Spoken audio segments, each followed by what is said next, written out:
Welcome to Explore with Ouzi. Now I know what you're thinking. Ouzi, why you gotta bring the mood down? We were just about to book a trip around the world. But hey, someone's gotta talk about the not-so-fun stuff, right?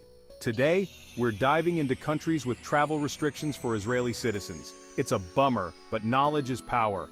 Politics, history, religion, they all mix and affect travel. We'll unpack why these restrictions exist. It's a wild ride. So, buckle up, grab your metaphorical passports, and let's explore. Oh, and don't forget to subscribe for more insightful content. Our first stop takes us to Iran, a country with a rich history and culture. Unfortunately for Israeli citizens, that history is a major roadblock. Since the Islamic Revolution in 1979, Iran has completely banned Israeli citizens from entering. Now, you might be wondering, why 1979? Well, that's when the Islamic Republic of Iran was established, and let's just say their relationship with Israel hasn't exactly been peachy keen since then. We're talking deep-rooted ideological differences, political tensions, you name it. It's a whole complex geopolitical situation that we won't get into now, but just know it's serious stuff. The Iranian government views Israel as an illegitimate state, and they've made it very clear that Israeli citizens are not welcome. And when I say not welcome, I mean it. We're talking serious consequences if you try to enter with an Israeli stamp in your passport, even from a previous trip. So, yeah, Iran is a no-go for Israeli passport holders. Next up, we're heading to Syria, a country that's been making headlines for all the wrong reasons. Even before the current conflict, Syria had a travel ban for Israeli citizens since 1948. The same year Israel was established, Syria shut its borders. Talk about starting off on the wrong foot. This ban stems from the Arab-Israeli conflict, shaping the region for decades. Syria and Israel have fought multiple wars, and tensions remain high. The Syrian government considers Israel an enemy state, and the travel ban remains, so unless something changes, Syria remains off-limits for Israeli citizens. Our next stop takes us to Lebanon, a country known for its beautiful coastline, delicious food, and, unfortunately, another travel ban for Israeli citizens. This one is a bit more recent, coming into effect in 2006 following the month-long war between Israel and Hezbollah, a powerful political and militant group based in Lebanon. The 2006 war resulted in significant casualties and destruction on both sides, and it further strained the already tense relationship between Lebanon and Israel. While there have been some calls for Lebanon to reconsider its travel ban, particularly from those in the tourism industry, the Lebanese government has so far maintained its stance. They argue that the ban is necessary for security reasons and to protect Lebanese citizens from potential threats. So, for now, Lebanon remains off-limits for Israeli passport holders. Okay folks, we're heading to the Arabian Peninsula now, specifically Yemen. This country has been going through a rough time, to say the least, with a devastating civil war raging for years. But even before the war, Yemen had a travel ban in place for Israeli citizens, stemming from those deep-rooted regional conflicts and tensions we talked about earlier. Yemen has long sided with other Arab countries in their opposition to Israel, and they've made it clear that Israeli citizens are not welcome. Now I know what you're thinking. Ouzi, Yemen's in the middle of a war zone. Who's thinking about traveling there anyway? And you'd be right. But it's important to understand that these travel bans are about more than just tourism. They're symbolic of the larger political and ideological divides that exist in the region. So, while Yemen might not be on your travel bucket list anytime soon, it's a stark reminder of the complexities of traveling in a world grappling with conflict and division. Our next stop takes us to North Africa, specifically Libya. This country has been through a lot in recent years, with the overthrow of Muammar Gaddafi in 2011, leading to a period of instability and conflict. And since that revolution, Libya has maintained a travel ban on Israeli citizens.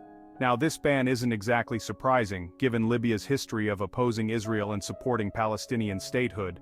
Gaddafi himself was a vocal critic of Israel, and that sentiment hasn't disappeared entirely in the post-revolution era. With Libya still grappling with political instability and security concerns, it's unlikely that this travel ban will be lifted anytime soon. So, for Israeli citizens looking to explore the ancient ruins and stunning Sahara Desert landscapes of Libya, you might have to wait a while. Alright, let's shift gears a bit and head over to Southeast Asia, specifically Malaysia. Now, this one's a little different. It's not a complete travel ban, but it's not exactly a walk in the park either. Israeli passport holders can technically enter Malaysia, but they need to obtain special permission from the Malaysian government beforehand.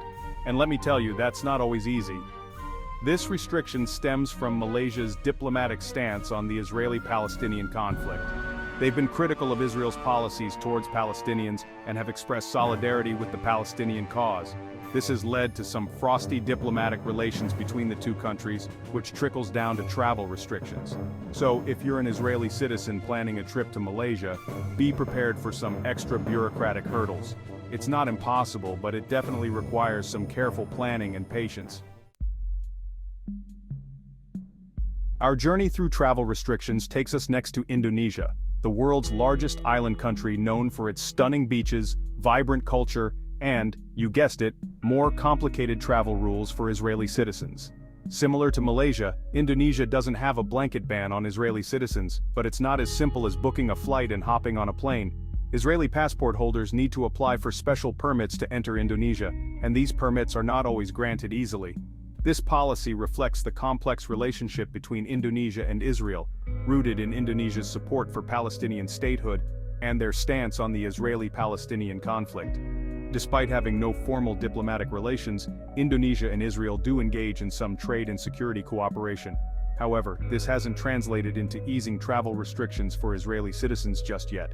So if you're planning a trip to Bali or exploring the ancient temples of Java, make sure to factor in those extra permit requirements.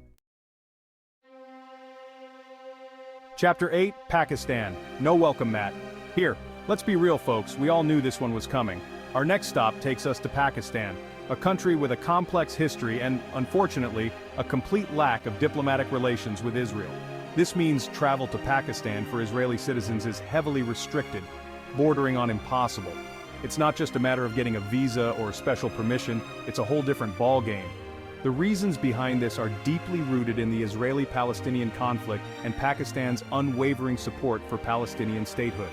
Pakistan has consistently condemned Israel's policies towards Palestinians and has been a vocal advocate for their right to self-determination.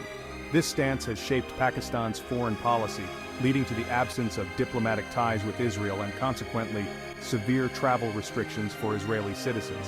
So, unless there's a major geopolitical shift, Pakistan remains off-limits for Israeli passport holders. Chapter 9, Bangladesh Permission Slip Required.